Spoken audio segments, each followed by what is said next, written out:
All right. Hi, I'm Anchita B. Nair, co-founder and CEO of Culture, a creative and cultural enterprise that seeks to promote access, understanding, and experience of India's pluralistic cultural heritage through content, products, and experiences. Welcome everyone to our talk series by Center for Museum.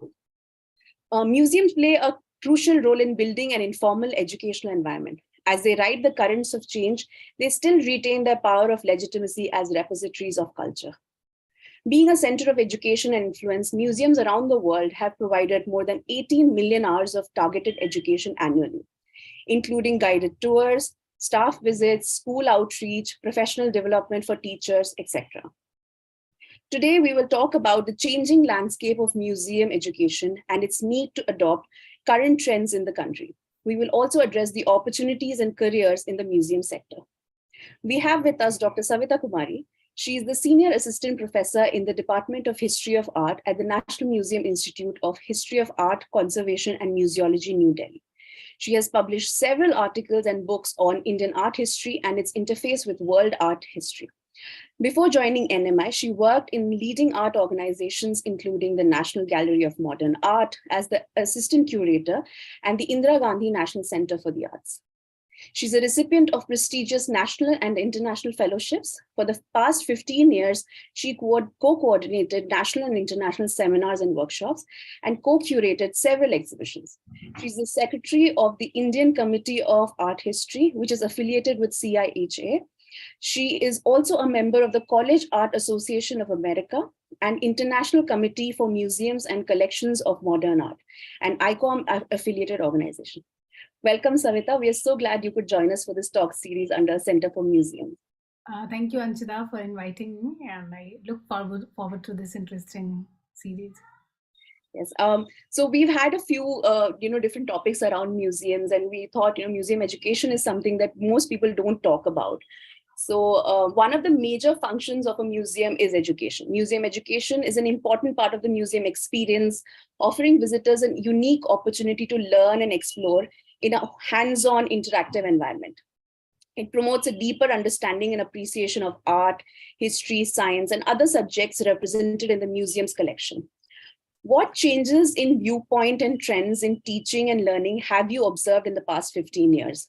As a senior professor at the National Museum Institute of our country, educating students about global cultural history in a museum. Thank you, Anchita, for your question. So, Anchita, I would say, I joined as a student to this field in 2002, and when I see the same thing, the same subject in 2022, so there is tremendous change. Tremendous change also in terms of the people who are taking admission in courses related to cultural heritage and museum education.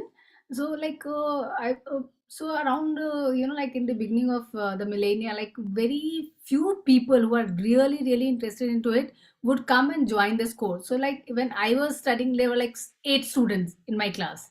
Yeah.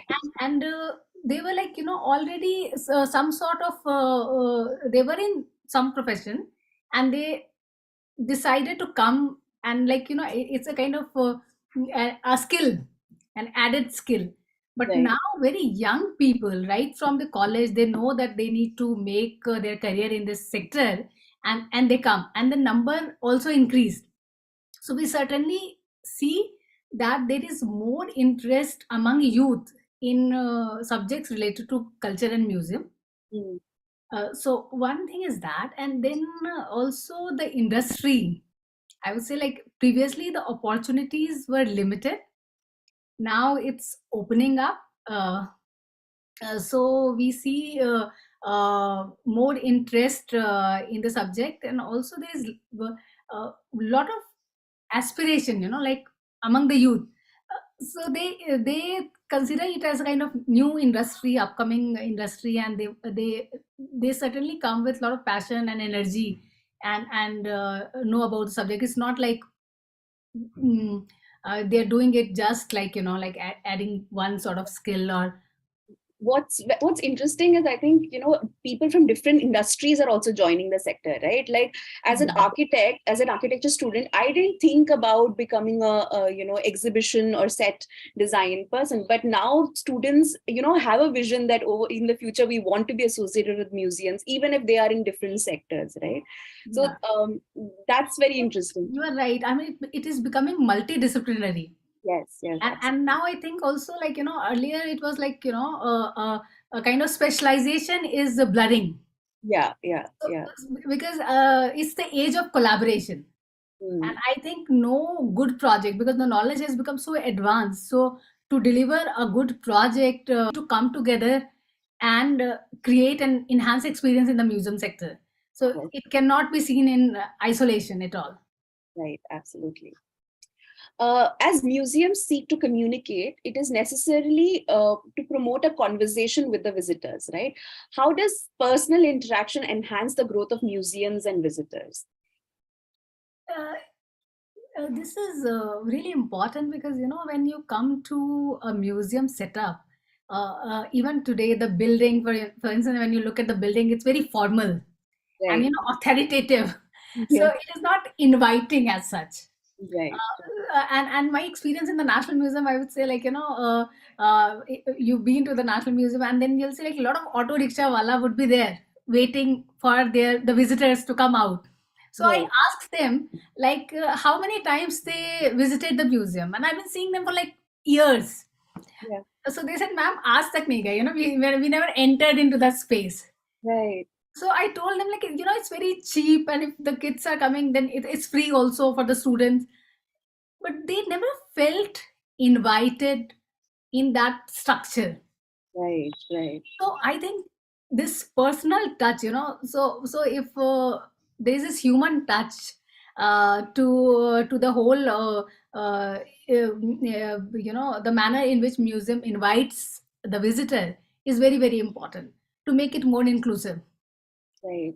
And sometimes you feel lost, because there is so much of collection, there are so many things to look at, and you are going for one visit, Yeah, yeah. right? So you certainly needs somebody to, if somebody directs, the experiences are more enhanced. Yes, absolutely. No, also, I think museums as a space, I think, are being reimagined now, right? I mean, even as a community space for people to come and do workshops, do events, etc. Then their interaction with the museums become a lot more organic, rather than making, deciding and coming and visiting the museum. So, Yeah, yes. and museum also realizes, particularly in this post-pandemic era, you would Mm, see, like, a lot of museum also understood the importance of the visitor. They also longed for the visitor. So right. so if you look into that, like national museums, how it changed Mm, uh, in a very good manner. For instance, like, look at their programs. Like a lot of programs are live streamed, and also like something like museum at night. uh, right.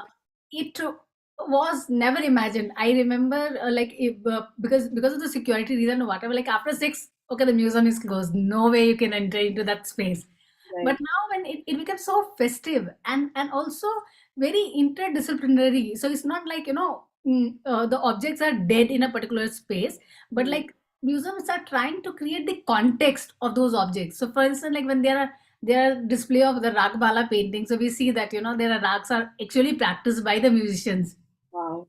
So so so they were trying to give, the museums are now trying to give a very enhanced experience to the visitors.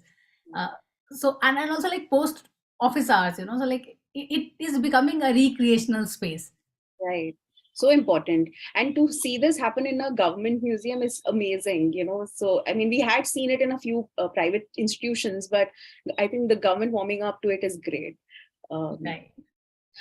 in the context of your engagement in the art history and enrichment program for state school teachers and students, how have the programs been designed and implemented to provide visual experience to school children in rural and remote areas? Yeah. So, Anjita, like this is like one of our very dear projects, which we undertook in our department. And what we realize is that, like, students, if you still, see around, when they talk about a history and culture, so they think, okay, it's a boring discipline, or like not very much interested. So we always thought like, why? I mean, even when I was studying history, and my other colleagues, like, my fellow friends, they were doing medicine or engineering. They said, how can you do history, right?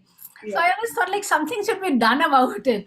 So what was wrong in our basic educational system? Like the way we teach heritage disciplines were probably not that engaging.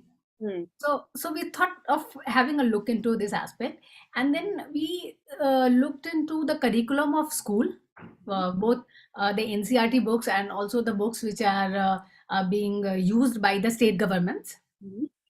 And then one thing which we realize is that, when you look into the quality of the visuals, it's Hmm. about art and culture, and Hmm. the images are very important. But Right. when you look into the books, for instance, like NCRT, so the images are not of that high quality, and I understand why, because the cost needs to be kept Yes. down, right? So if you have a very high quality image, then the cost will go, and it is not inclusive with it. Yeah. So we start like how to overcome this challenge. Hmm. So we started taking some pilot project, and then based on the curriculum, Hmm. we tried to provide like whatever the curriculum was. Say for instance, like Gandhar art was there in the textbook. Hmm. We tried to narrate this whole period in a storytelling manner. Hmm. Hmm. So it became very engaging for the student, and they really participated. I mean, we saw a lot of enthusiasm among students, like, and frankly, I had like some sort of bias. I thought like maybe students would not be able to relate to it, going from teaching at higher level, and then you are going to the school in a Right. remote area. But there was so much desire to learn. Hmm. And when we started this program, so obviously initially the students were like reserved, but Hmm. then they opened up, and then they also wanted to talk about their own culture, so Right. they realized that, okay, whatever is being done by by their grandmother or mother, or like say be it kolam or aipan, for instance, in Uttarakhand. Hmm. So they thought like, okay, this is something very important, Yeah. and we need to share with them, Yeah. and their folklores, and the songs. So so I think, art can really play a very important role, uh, if taught in not exactly taught, if we can interact with the students in a more Yeah. holistic manner, in Right. context. Yeah. In fact, we keep talking about at culture about how we should have social science labs, like science labs. Definitely need social science labs where you can access virtual museums, where you can access, actual artifact replicas to have interactive sort of learning experiences rather than just have these like textbooks with low quality images, like you said.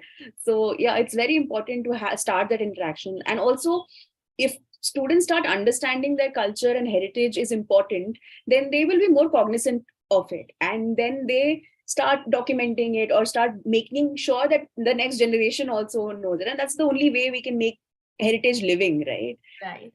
Very And also, positive. what, I would like to share one experience. So like one of my colleague, she took her iPad Hmm. to the school, and the Hmm. children are so quick to learn, so Yeah, they know how to use it, and right. they are very happy to navigate through the iPad, and explore, like this, we were talking about the story of Buddha, for instance, like Queen Maya delivering the baby, or the journey of Siddharth his home. Hmm. So so the if you change the mode of teaching and learning, uh, Right. it can make a lot of difference. Absolutely. Yeah. Apart from disseminating knowledge about the museum collections, museum educators face obstacles and issues in sustaining programs in a museum. What are the factors that one must understand and implement when planning seminars, workshop, and programs for any subjects or for an exhibit's longevity? See, when you one of the challenges which we are facing these days, particularly in the government sector, is the lack of human resources. Hmm. And also, so that is one of the biggest challenge I'm seeing these days. And one person is multitasking. Yes. So this is one issue. But then, when you're planning a kind of seminar and workshop for, we certainly need to look into the outcomes. Actually, we Hmm. don't. What are our objective? What do we want to gain at the end of a program? It should not be just an event. For instance, Right. we certainly should know what are our takeaways. Hmm. Because we are, after all, it's spending public money, and we are bringing money from somewhere.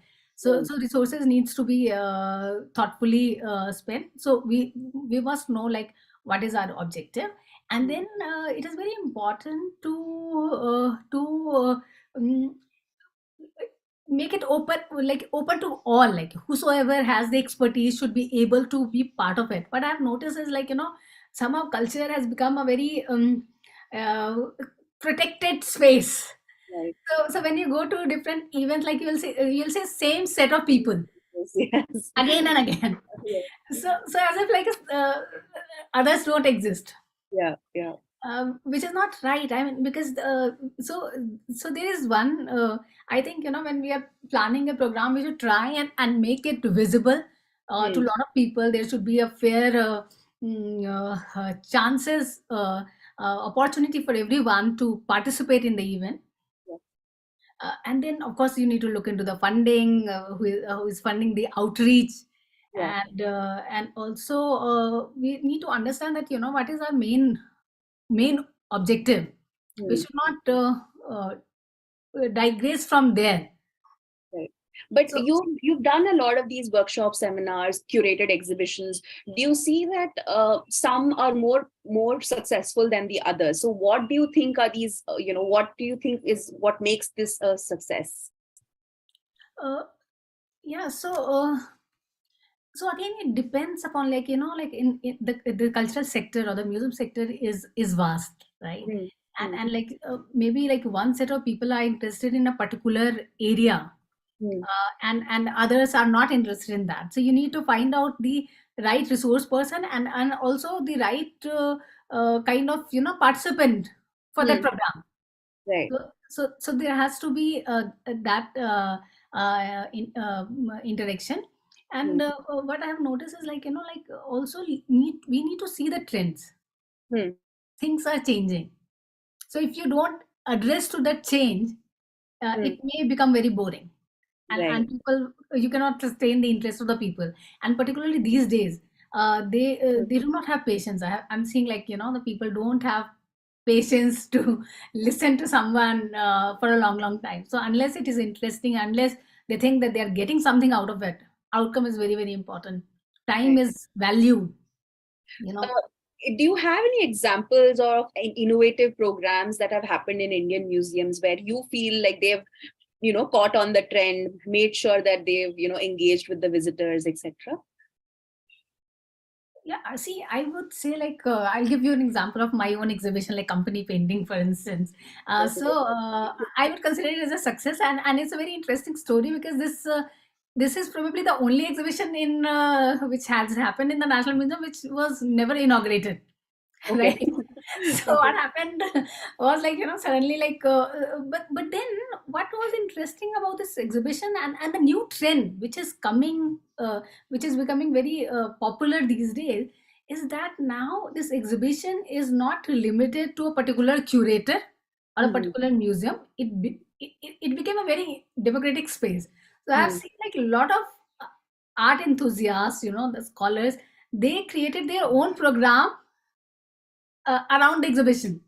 Okay. Okay. So that was very interesting. For instance, like, I've seen, like, like, this organization called Ithasology, for instance. Like, so they had conducted certain tours, and there were other private collectors and curators, so they were also doing their bits Yeah. within the gallery. So it is not like one person's show, like, okay, the curator will come and they'll give you a walk. Yeah. So I really appreciate that, because nowadays I think, like, it is our joint effort. And uh, Also, what I notice is like, we may have a certain perspective when you curate a show. There Hmm. is a certain storyline. Hmm. But when different people see it, Hmm. the whole perspective completely changes. Right. Right. So there were many things which I could come to know from other people. We have not seen it like that. Like, there was this guy who was talking about, like, they like this poet, for instance. Hmm. So they, on the online platform, they curated it in a different manner altogether, the show. Okay. So, Wonderful. so these are very interesting trends which are coming because of the social media. And Rige Shiva, I mean, I would like to quote her name here because I see, like, she is looking after the education department of the National Museum. Hmm. And I have noticed, like, she tries a lot, to come up with a number of programs for different age groups Hmm. when a particular exhibition or show takes place in the Hmm. museum. Right. So earlier it was not there. Hmm. That's So wonderful. there is an attempt to reach to the community, Hmm. to make the museum spaces more inclusive for all ages from different social backgrounds. So I think these are some new trends which we are seeing in post pandemic era particularly. Right. Speaking of communities, one of the aspects of museum education are outreach programs and workshops, and these strengthen the local communities and their relationship with museums. Are Indian museums really able to connect with these communities at a grassroots level? uh, there is an attempt, but I would say it is still very limited. Scale is very small. So Hmm. now, say for instance, like National Science Center, Hmm. I'll take an example from there. So they have this mobile vans, Hmm. and they would take some artifacts out there, like create experiments at different places in remote areas. Even Hmm. National Museum has also attempted to take up exhibition to some rural areas. Okay. And we National Museum Institute, like I told you, like, about our village outreach program. Hmm. So there also, like, we try to take up exhibitions, of Hmm. course, of the replicas to these places, so that people can see.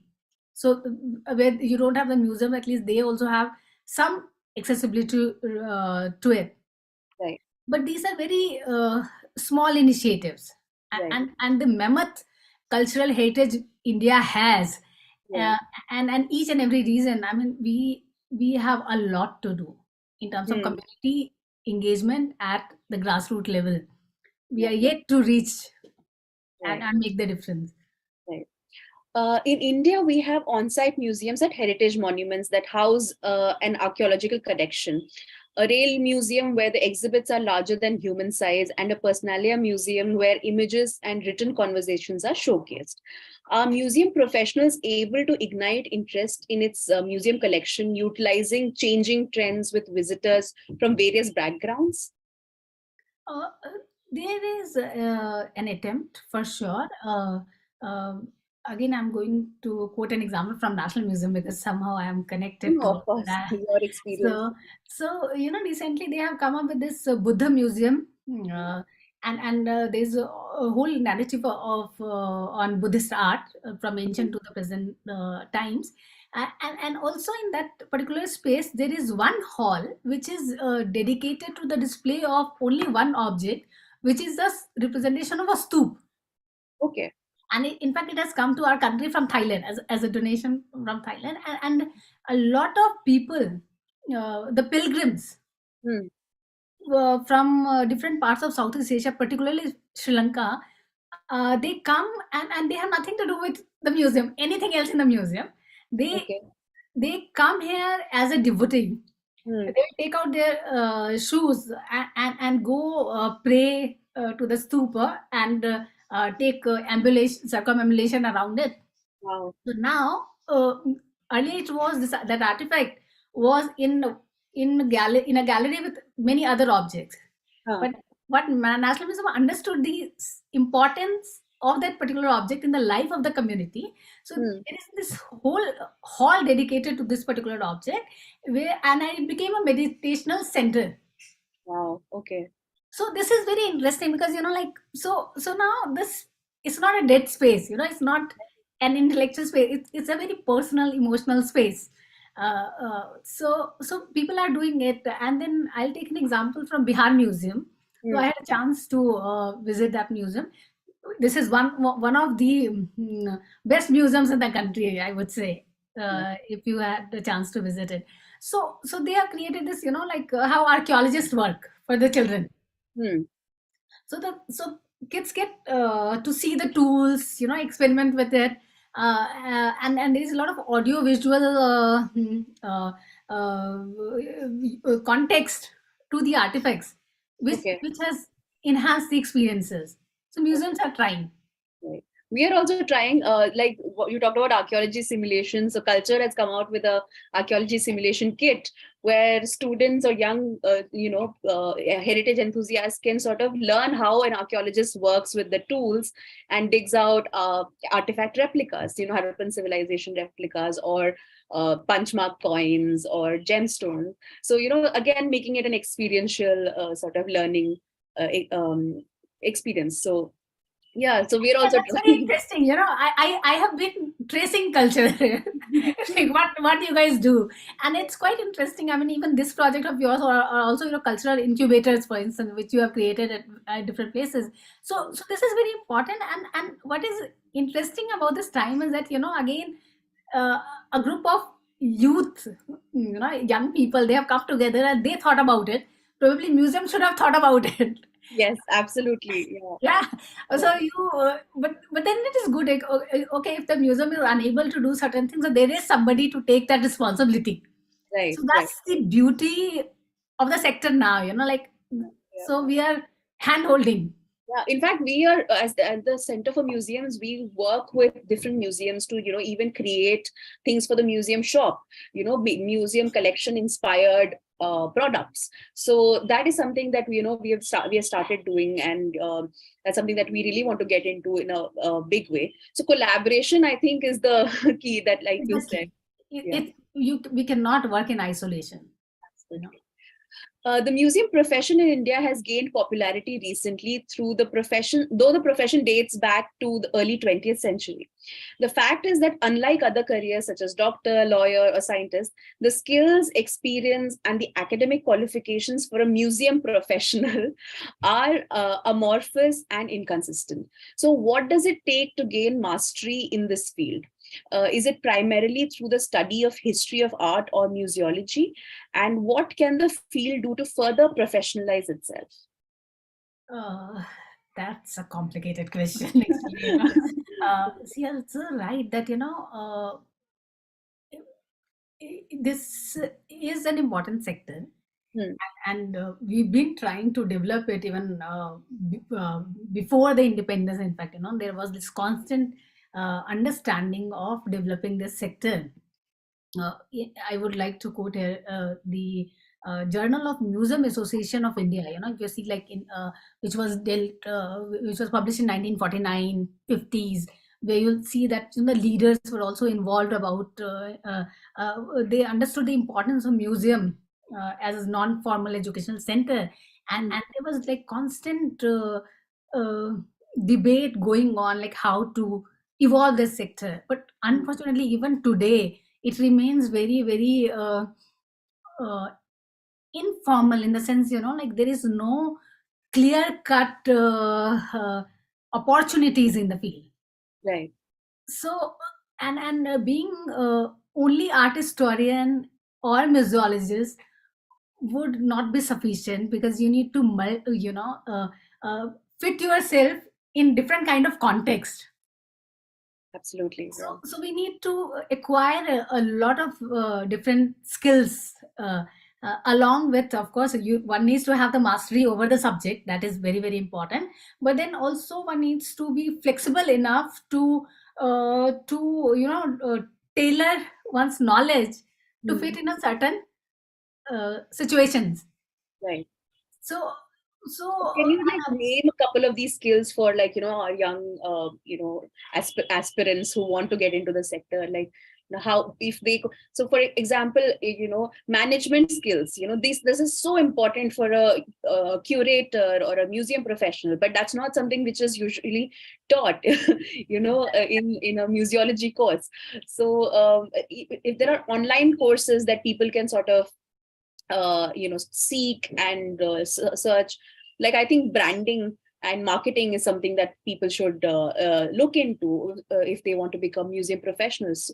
But is there anything else that you think definitely people should focus on? see, like when you go through a curriculum, of course, Hmm. like say, I'll give you an example of art history. Like we work Hmm. from ancient to the contemporary artistry. But when it comes to the employment, Hmm. primarily it is in the contemporary sector. Hmm. Okay, so I always tell my students that like it's fine, like maybe we can be interested in anything, but you cannot completely ignore what is current in the market.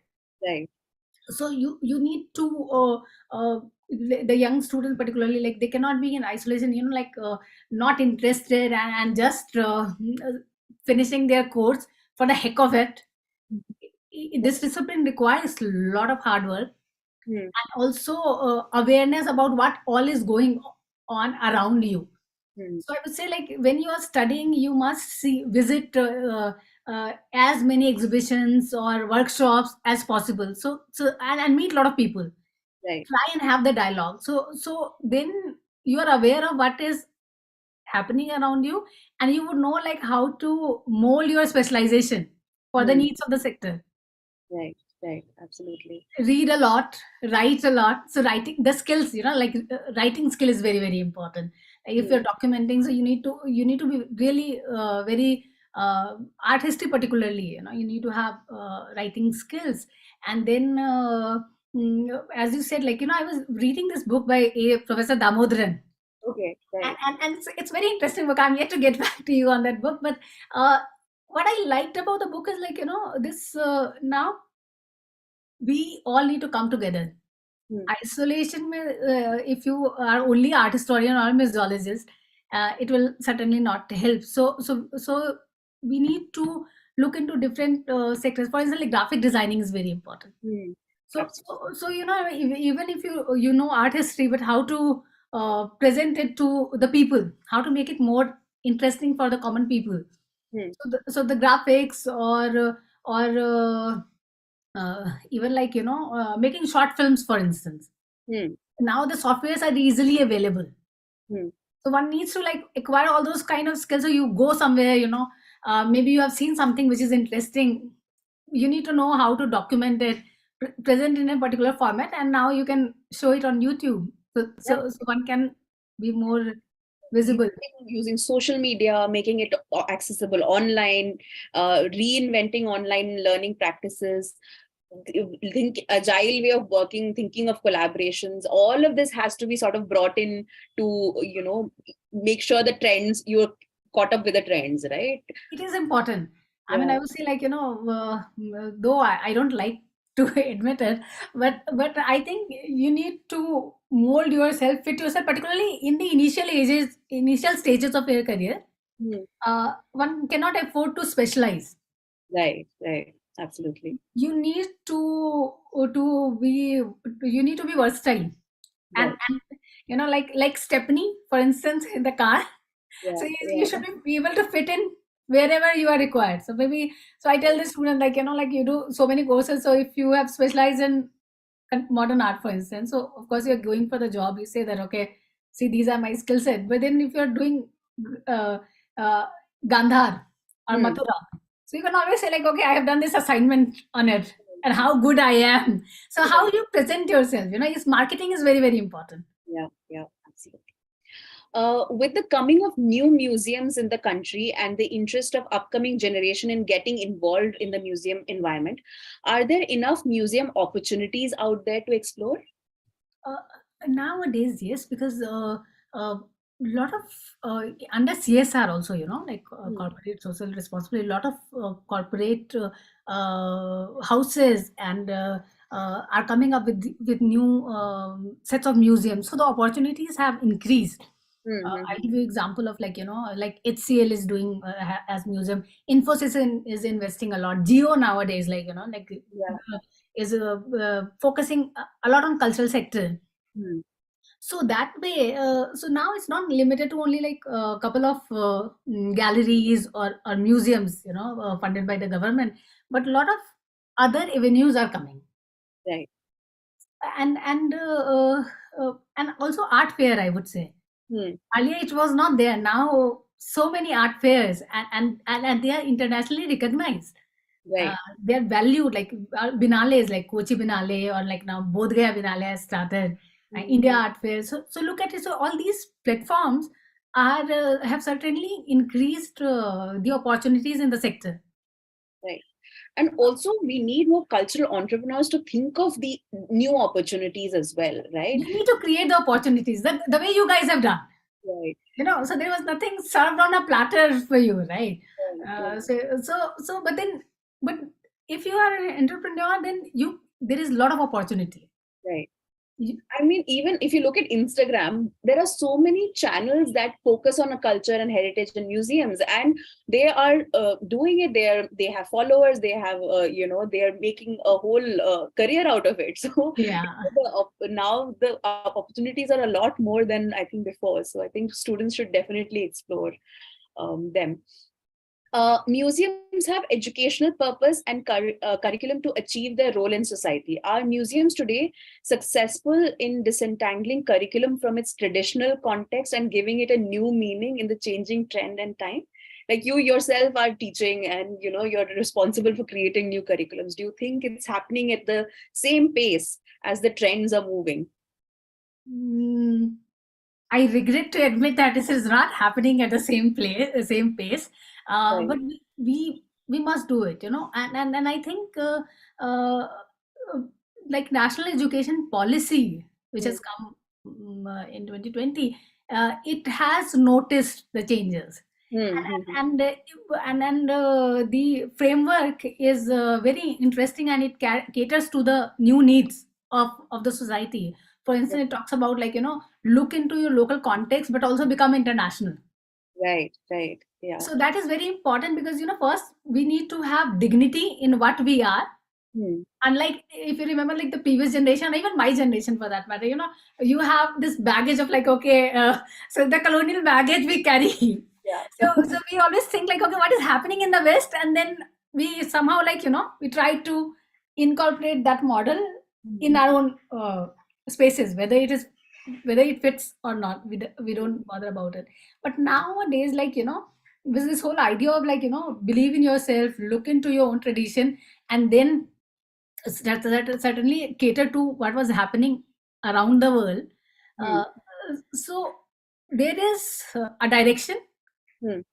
from the highest level, like the policymakers are understanding it, but Hmm. now it is on us, like teachers or the museum professionals, to what extent we are able to implement it.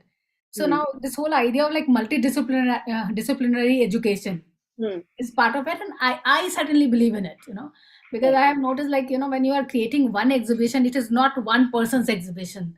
One Right. person cannot create an exhibition, because so many different skills are required Hmm. there.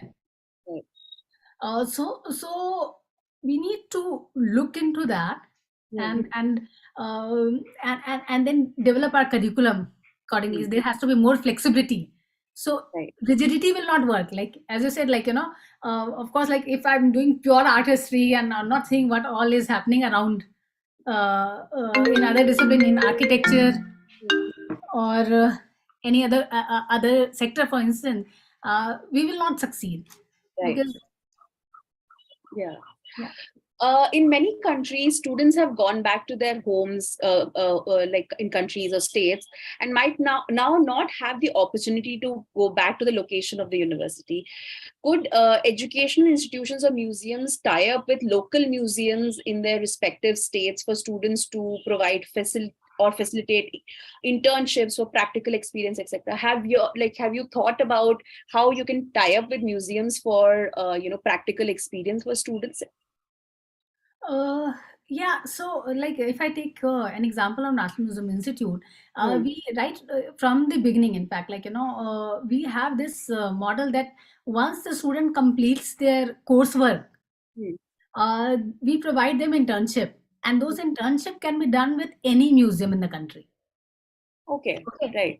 and the basic funding comes from the institute itself. Okay, okay. So it's a win-win situation for like the museum, because they are getting a human resource Hmm. without getting to Having pay anything, right. and we are getting our students with a very little investment. Hmm. mm, uh, they are getting the skills Right, to, right. to cater to the professional context, you Hmm. know. So that is one thing which we are doing, and we are also having like apprenticeship program. Hmm. So once they complete their course, so before their result comes, they can work with us for a year Hmm. on certain projects. So they also get the practical training there. But as you are pointing out, like you are talking in a kind of larger context, Yeah, and I don't think again, it's limited to a few institutions. right. We need to expand. Right. No, like for example, architects or engineers, they have one semester or they have period where internship is a part of their curriculum. So this becomes, this it has to become a larger thing which every university does, or every sort of course is it's a part of the requirement. Otherwise, it might just be limited to the small set of students which NMI caters to, right? Yeah, So so uh, and then unfortunately, like now the museums are coming up with internship. Earlier, museum would not open up to other people who are not uh, from their own institution. Reason being the security also. Like right, of the course. artifacts are very very important. But now they are opening up. Hmm. But then internships are like mainly it's like free internships. Hmm. Hmm. Hmm. So again, then I would think that it's not inclusive, because when they don't pay anything, Hmm. not everyone can afford to Okay. come to the museum, Yeah, because yeah. there is a cost involved. So Correct, if correct, somebody is from a weaker section of the society, they may not, even if they are talented, they are interested, they may hmm, not able to work for free. correct, correct. So You're we right. should certainly, internship should be paid, I would say, and we have to work in this direction.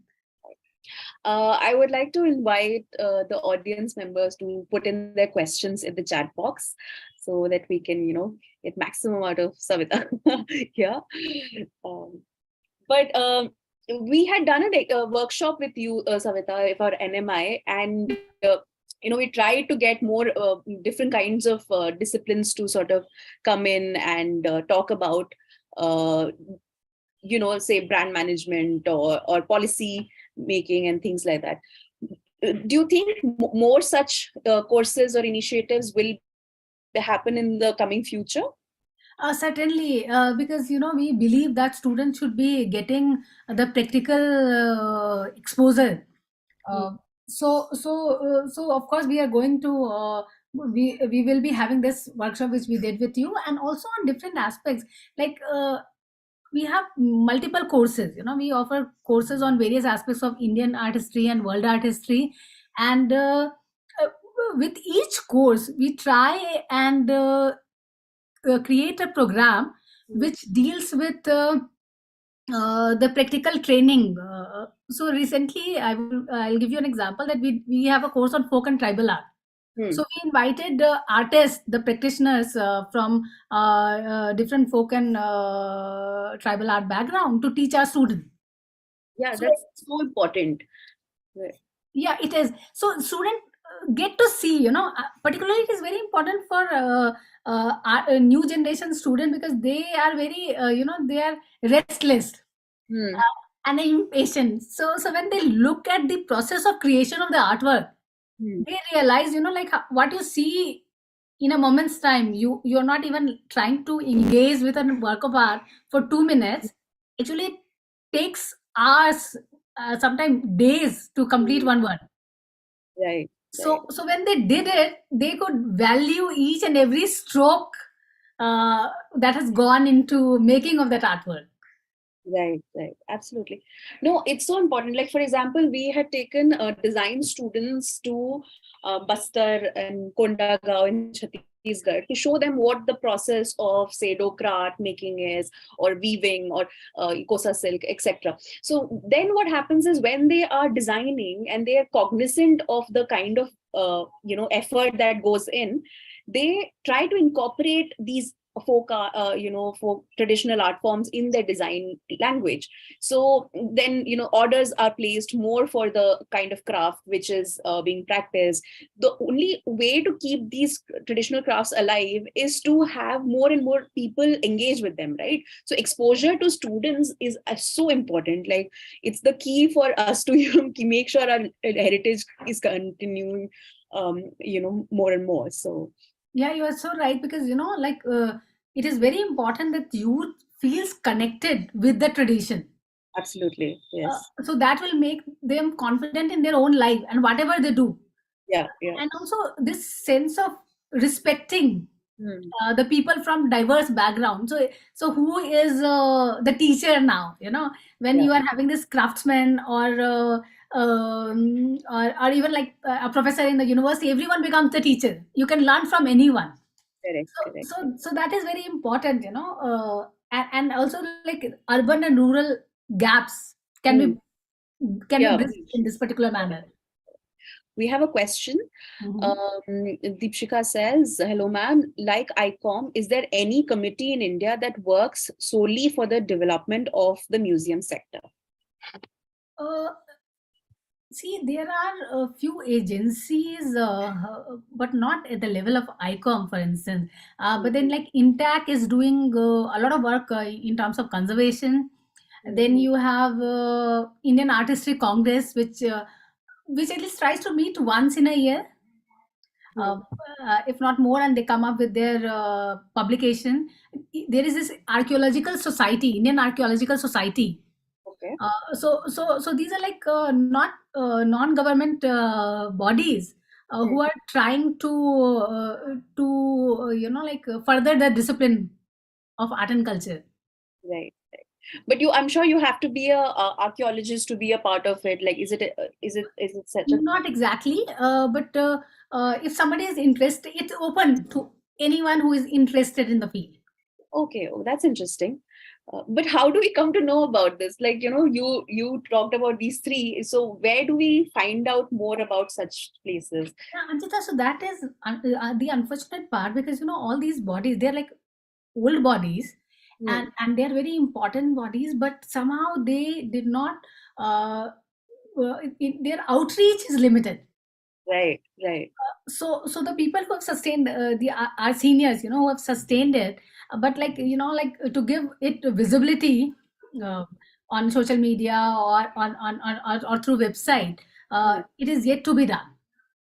Okay, So okay. somebody needs to take, I mean, initiative to have this connect between these professional bodies and the youth. I mean, it's so interesting. We need internships, and there are these bodies which need young people to do these work. So then we should just need to connect them, and Yeah. and that's not happening. But hopefully soon something will come up. And Indian Archaeological Society is right here. In fact, Yeah, I am yet to get the membership. I know the place. I also went to them and I said like how to become a member. Uh, right. and they've been working hard for years. Hmm.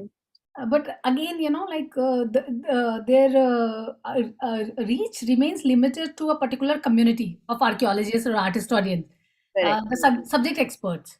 Right. Right. But they can play a very important role in the life of people who are not specializing also. Hmm. Correct. So Keyur Shah says, it gives me immense happiness that finally we are discussing this subject. Previously, it was like a trivial one. Why can't we involve retired people from the society who are interested in such works along with young people? Yeah, it is important actually. Again, museum is a culture is a space Hmm. where people from all age can come together, and Correct. and the senior people can certainly uh, contribute in the life of the youth, and youth can contribute in the life of the senior. And this has been India's tradition also.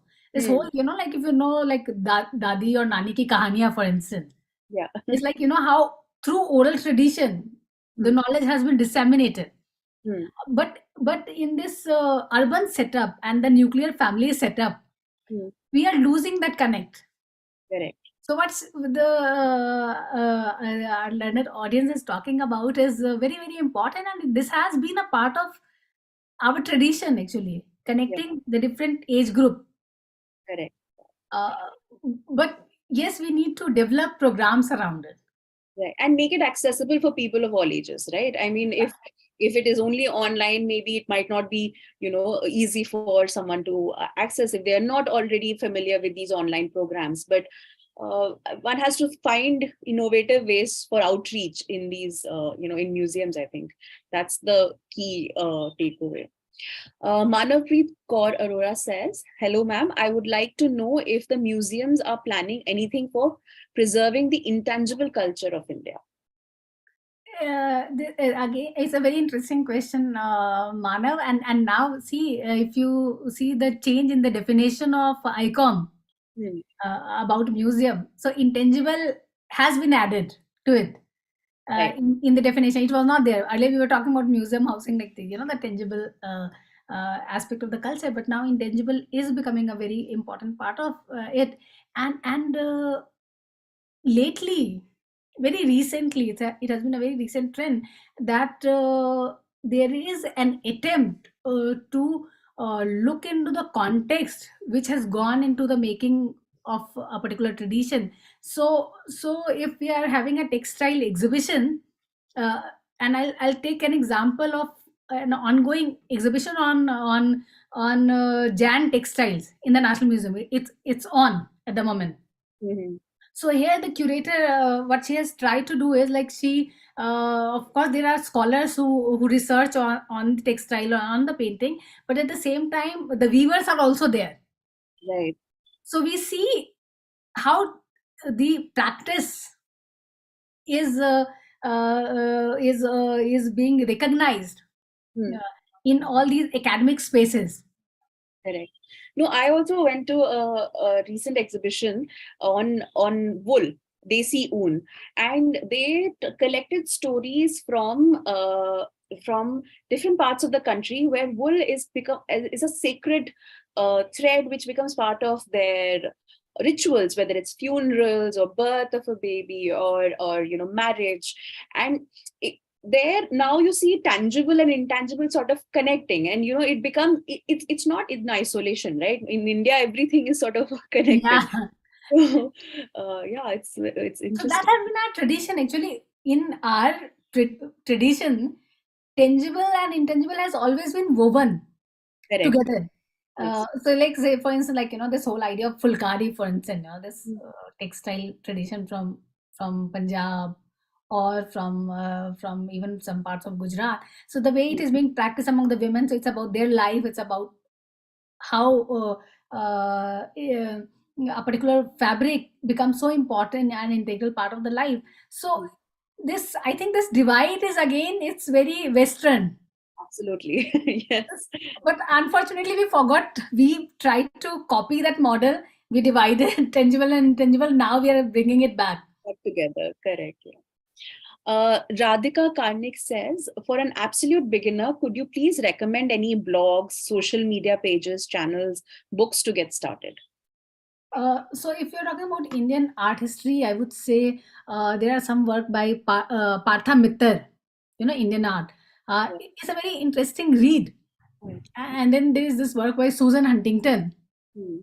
Mm, and also, if you look into the websites of the museum, whether it is like National Gallery of Modern Art, if you're interested in modern art, or the National Museum. So now there are like small write-ups uh, about different periods, about different movements. So that may help. And when you're talking about visual art, for instance, it is very important to see as much as you can. So look into the website of, say, British Museum or Smithsonian, And then this Getty is a very important site where you can see lesson plans, how to look at artworks. Met Museum site is very interesting. Correct.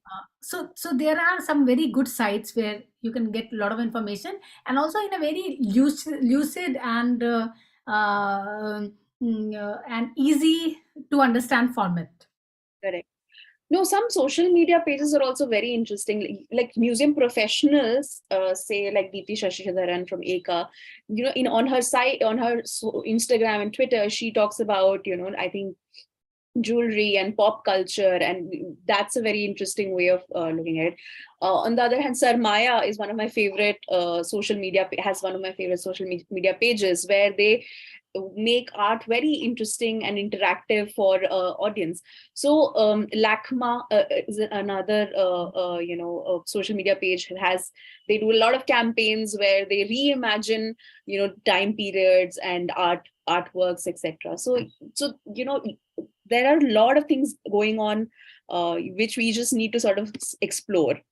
And Arts of Hindustan also, That's is great, uh, yes.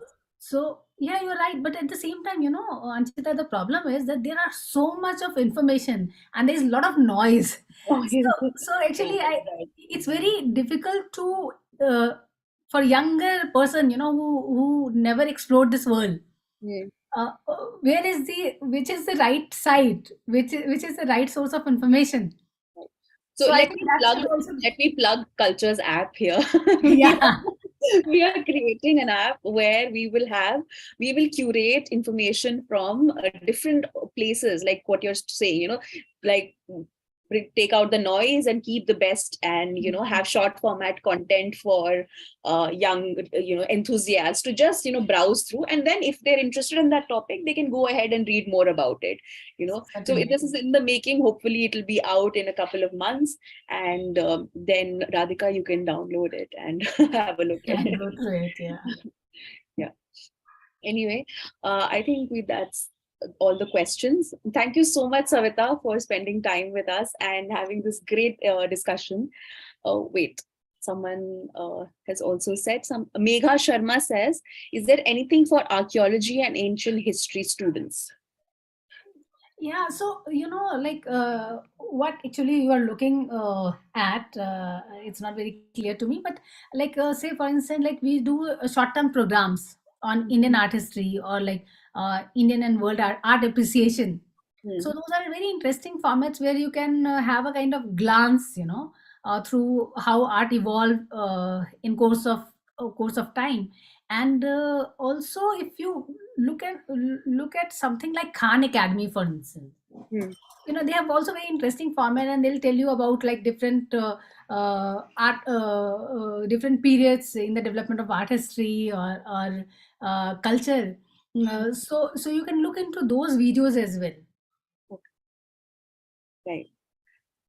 Okay, I think people can write in their questions in case they have more, and I will pass them on to Savita. You can write to info@culture.in. And thank you, Savita, for coming and giving us this wonderful, having this wonderful discussion with us. Thank you so much, Anshita, for having me here. All right. Truly We enjoyed it. continue this conversation soon, hopefully. Thank you. Okay. Bye-bye. Have a good evening, everyone. Thank you for your time. Bye bye.